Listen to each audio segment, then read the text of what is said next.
The brides.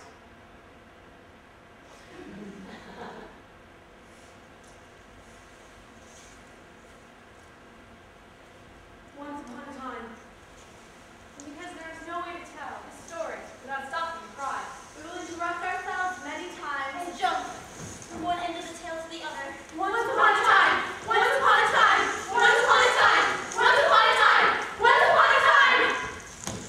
A normal bride speaks. Often I went to parties and couldn't socialize. I didn't know how to smile or even hello. I was normal and felt out of it. Dates became impossible. I spent too much time alone and soon lost respect for myself.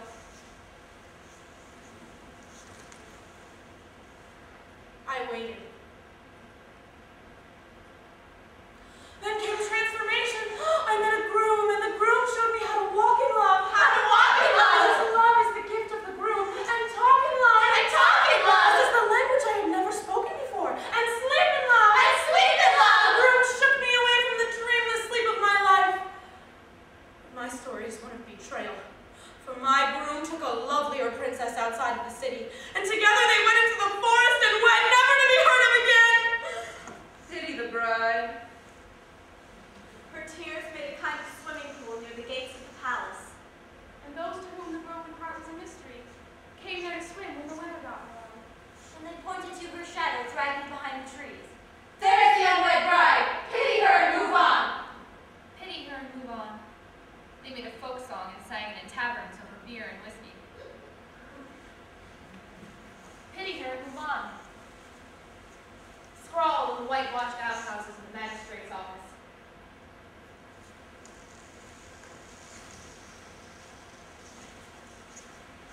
But there was to be no pleasure, no happiness for me. I accepted years ago. I sat as a child with that fact on my lap, and I lumped it with all the other stuffed things children hold to distract themselves. When I complained to my friends of my loneliness and unwillingness to settle for the scraps that fell from their own celebrations, they hugged me the way you hug something repugnant, which you have grown used to, and taught yourself to believe is not repugnant, but nevertheless hold back from it. Yes, even flinch and wince. With this hug, I received the love of friends, the charitable taking away and taking away and taking away. I will devote myself to the groom, I said to myself, and I will spend the long hours of his absence writing poems to him. He won't become jealous of the poems I write, and I will stop writing poems and make us dinner. But he will say I am too fat. You're too fat! And I will stop eating and grow thin as a stem, blooming from the neck, in love with the groom.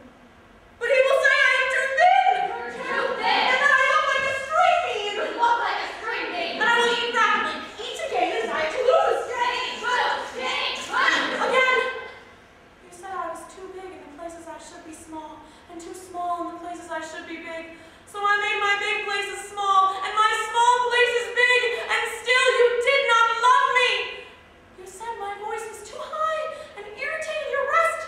I dropped my voice, spoke low and slow, and you said you couldn't hear me, and that what you heard sounded false, and that I was wearing a mask.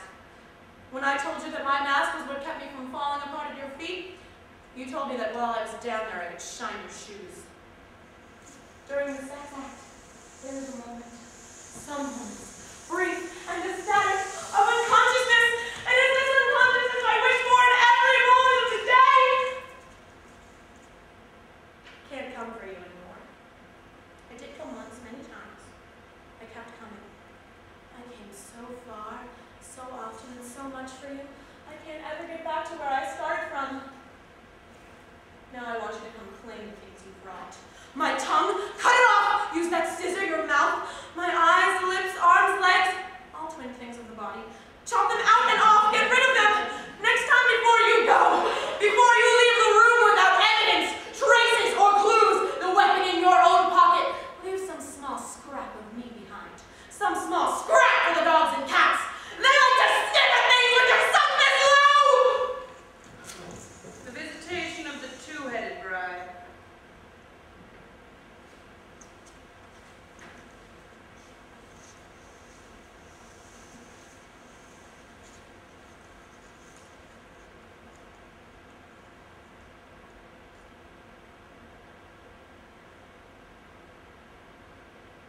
not always like this.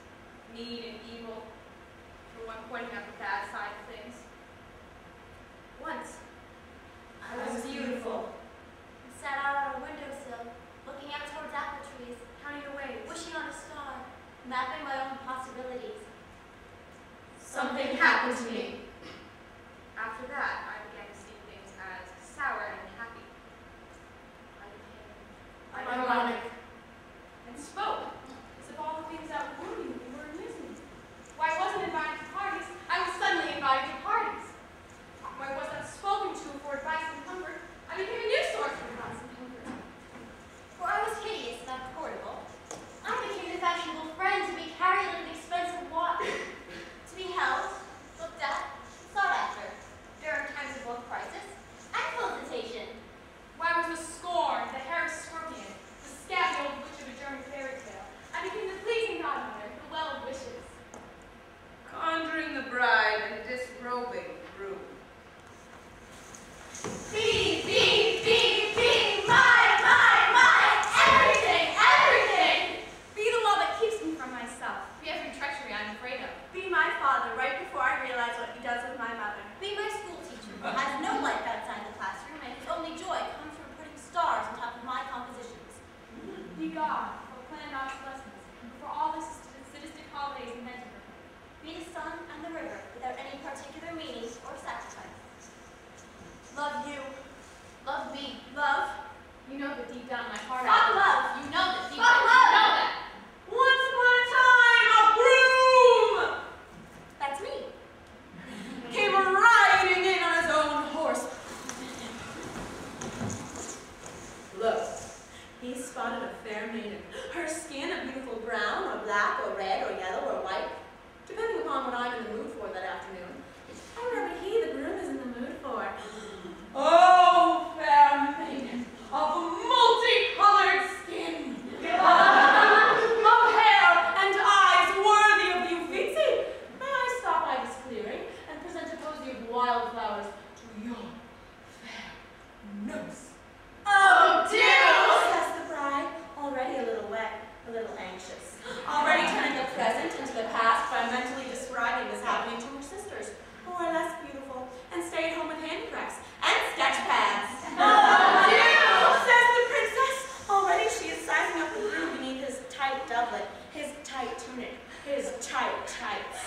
Already she is imagining his magic stick, describing it to her sisters, who themselves will make quick sketches of the unseen instrument, exaggerating their sisters' already exaggerated words. Oh, do! Says the bride. Oh, do! And the groom picks the sweet things: baby's breath, bachelor buttons, and briar roses. The scent will knock her out, he thinks to himself, already rather horny himself, already mentally